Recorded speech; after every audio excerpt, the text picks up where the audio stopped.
اس میں جسٹس منصور علی شاہ کی سربراہی میں یہ دسمبر 2023 میں غالباً 4 دسمبر 2023 کو جو ہے کہ یہ کمیٹی بنائی گئی تھی قاضی فائز صاحب کی جانب سے کہ یہ جوڈیشل کمیشن آف پاکستان کے رولز میں ترامیم تجویز کی جائیں، اور اس میں جو منظور ملک صاحب ہیں وہ بھی شامل تھے، یہ اس کے کو چیئر تھے، یہ سابق جج ہیں یہ بھی، اور یہ جوڈیشل کمیشن آف پاکستان کے ممبر ہیں، ان کو اس میں شامل کیا گیا تھا۔ اس وقت جو ڈان نیوز نے جو سٹوری کی ہے اس کے مطابق ان تجاویز کو مرتب کر لیا گیا ہے۔ ان تجاویز میں یہ کہا گیا ہے کہ اس میں ایک پینل کا نام آئے گا، اس میں یہ نہیں ہوگا جو سینئر موسٹ ہوگا، بلکہ اس میں چیف جسٹس آف پاکستان جو ہے کہ وہ 3 نام تجویز کریں گے، اور ان 3 ناموں کے اوپر جو ہے کہ وہ جوڈیشل کمیشن آف پاکستان غور کرے گا، اور ان میں سے ایک نام جو ہے وہ پارلیمانی کمیٹی کے لیے ریکمینڈ کیا جائے گا۔ مطلب ایک آسامی کے لیے 3 نام آئیں گے، اور جب بھی کوئی آسامی سپریم کورٹ میں خالی ہوگی وہ 15 دن کے اندر اندر جو ہے کہ جوڈیشل کمیشن آف پاکستان کا اجلاس بلایا جانا جو ہے وہ ضروری ہوگا، اور اس کے اندر یہ نام فائنل کر کے پارلیمانی کمیٹی کو بھیجا جائے گا، اور اس کی منظوری کے بعد پھر ان کی تقرری ہوگی۔ اسی طرح سے ہائی کورٹ کے اندر جب اگر کوئی chief justice high court supreme court میں آ جاتے ہیں تو ان کی جگہ جو چیف جسٹس کی تقرری ہوگی، پہلے یہ اصول تھا کہ وہاں سینئر موسٹ جو بھی جج ہوتے تھے، جیسے اس وقت اسلام آباد ہائی کورٹ میں جسٹس عامر فاروق کے بعد جسٹس محسن اختر کیانی ہیں، تو وہ اب یہ تجویز کیا گیا ہے کہ جو سینئر موسٹ 5 ججز ہوں گے، ان 5 ججز کا پینل جو ہے کہ وہ جوڈیشل کمیشن آف پاکستان میں اس پہ پیش کیا جائے گا، اور پھر ان میں سے کسی ایک کو جو ہے کہ اس متعلقہ ہائی کورٹ کا چیف جسٹس بنایا جائے گا۔ اور جب کسی چیف جسٹس کی پوزیشن جو ہے کہ خالی ہونے والی ہوگی تو اس میں پھر یہ ہے کہ 1 مہینہ پہلے ایٹ لیسٹ 30 ڈیز جو ہے اس میں یہ اجلاس ہو جائے گا، اور اس میں نام فائنل کر لیا جائے گا، تاکہ جب وہ جا رہے ہوں تو پتہ ہو کہ ان کے فوری بعد کس نے جو ہے کہ یہ منصب سنبھالنا ہے۔ تو یہ جو طریقہ کار بنایا گیا، اس کے نتیجے میں ابھی جو مختلف آپ سوشل میڈیا کے اوپر کمپینز دیکھ رہے ہیں ججز کے خلاف بھی، محسن اختر کیانی کے خلاف بھی ابھی آج جو ہے کہ ایک کمپین سٹارٹ کرنے کی کوشش کی گئی ہے، کچھ مٹیریل کچھ لوگوں کو دیا گیا کہ ان کے خلاف کمپین شروع کی جائے۔ تو یہ بنیادی مقصد یہی ہے کہ اپنی مرضی کے ججز جو ہیں کہ ان کو ہائی کورٹس کے اندر چیف جسٹس لگایا جائے، اور اپنی مرضی کے ججز کو ایلیویشن کر کے جو ہے کہ وہ سپریم کورٹ میں لایا جائے۔ اسی طرح سے ہائی کورٹ میں ججز کی جو تقرری ہے اس میں جو ہے کہ جو ڈسٹرکٹ کورٹ کے ججز ہوتے ہیں ان میں سے بھی، اور پھر بار کے جو وکلا ہیں سینئر، ان میں سے بھی ایک کوٹا تجویز کیا جا رہا ہے کہ اس طرح سے ان کو بھی شامل کیا جائے۔ تو اس سے جو اس وقت نون لیگ کی حکومت اور قاضی فائز صاحب کا جو اس وقت طرز عمل ہے اس کو سامنے دیکھتے ہوئے آپ اندازہ لگا سکتے ہیں کہ اس کے پیچھے کیا محرکات اور مقاصد ہو سکتے ہیں، کہ اس وقت جس قسم کی جوڈیشری کے اندر ایک سوچ ڈیولپ ہوئی ہے کہ وہ انتظامیہ کی مداخلت، ایجنسیوں کی مداخلت کے خلاف کھڑی ہوئی ہے،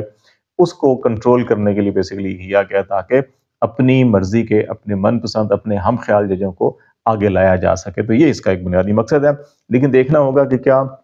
جوڈیشل کمیشن آف پاکستان اگر رولز میں ترمیم کرتی ہے، کیونکہ سپریم کورٹ آف پاکستان کے اس سے پہلے ڈیسیژن موجود ہیں کہ سینیارٹی بیسس کے اوپر جو ہے کہ وہ ایلیویشن ہوگا ہائی کورٹ سے سپریم کورٹ میں، اور سینئر موسٹ جج ہوں گے سپریم کورٹ کے وہی چیف جسٹس ہوں گے، اسی طرح سے باقی جگہوں پر بھی ہوگا۔ تو اگر یہ ہائی کورٹس کے اندر 5 کا پینل بننا ہے تو کیا پھر سپریم کورٹ کے چیف جسٹس کے لیے بھی 5 سینئر ترین ججوں میں سے کسی کو بنایا جا سکے گا؟ اس رولز میں یہ ہوگا یا نہیں ہوگا، یہ بھی ایک بات دیکھنی ہوگی۔ اور دوسرا پھر یہ دیکھنا ہوگا کہ سپریم کورٹ میں جس میں فل کورٹ لارجسٹ بینچ کے فیصلے موجود ہیں، وہاب الخیری کیس جو ہے کہ وہ بھی ہمارے سامنے موجود ہے کہ جس میں یہ اصول طے کیا گیا تھا، وہ سپریم کورٹ ڈیسیژن کے نتیجے میں یہ اصول طے کیا گیا، تو کیا ان سپریم کورٹ کے فیصلوں کو کیا جوڈیشل کمیشن یا اس قسم کی کمیٹی جو ہے وہ رولز میں ترمیم کر کے ان فیصلوں کو بدل سکتی ہے نہیں بدل سکتی؟ یہ بھی ایک بڑا معاملہ ہوگا، اور شاید اس کو چیلنج بھی کیا جائے گا، اور پھر اس میں سپریم کورٹ بڑا اہم رول ادا کر سکتی ہے۔ تیسرا معاملہ فارم 45 کا بڑا اہم انٹرسٹنگ جو ہے کہ اسلام آباد کے تینوں حلقے NH 46، 47 اور 48، نہ انہیں الیکشن کمیشن آف پاکستان نے جو مصدقہ نقول ہے فارم 45 کی وہ بار بار مانگتے رہے، نہیں دی گئیں، پھر ہائی کورٹ کے اندر پٹیشنز فائل کی گئیں، اس کی کاپی وہاں سے بھی الیکشن کمیشن ڈیٹ پہ ڈیٹ مانگتا رہا، نہیں دی گئیں، اور پھر الیکشن ٹریبونل میں یہ چیلنج کیا گیا۔ تو اب جو ہے کہ اسلام آباد کا الیکشن ٹریبونل جو طارق محمود جہانگیری جسٹس پر مشتمل ہے، انہوں نے الیکشن کمیشن آف پاکستان کو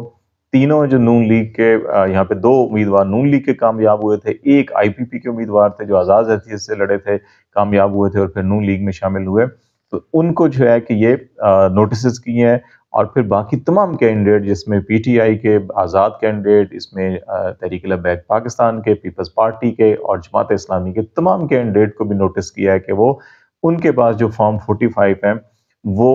20 مئی تک جو ہے کہ وہ لے کر آئیں، اور اس سلسلے میں الیکشن کمیشن کو بھی کہا گیا ہے کہ وہ بھی ان تینوں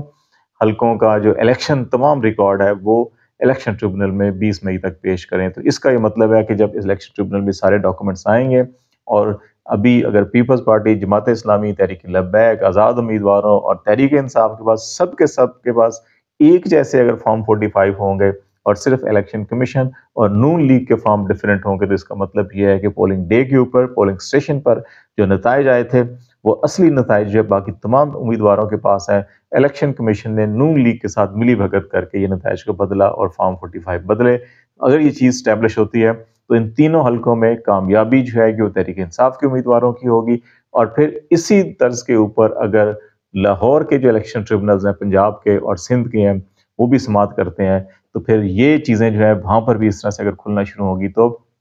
پھر اس وقت جو 2/3 میجارٹی ایک شو کی جا رہی ہے حکمران اتحاد کی، یہ جو ہے کہ ودن منتھ 2 منتھ جو ہے یہ سادہ اکثریت بھی شاید ان کی ختم ہو جائے۔ تو یہ دیکھتے ہیں کہ ابھی ڈیولپمنٹ ہوتی ہیں۔ اسلام آباد کے اندر الیکشن ٹریبونل کا جو پہلا فیصلہ ہے یہ بارش کا پہلا قطرہ ثابت ہو سکتا ہے، اور اس کے بعد معاملات دیکھیں کیسے آگے چلتے ہیں۔ آپ کو آگاہ کرتے رہیں گے۔ آج تک کے لیے اتنا ہی۔ خالد جمیل کو اجازت دیجیے۔ اللہ حافظ۔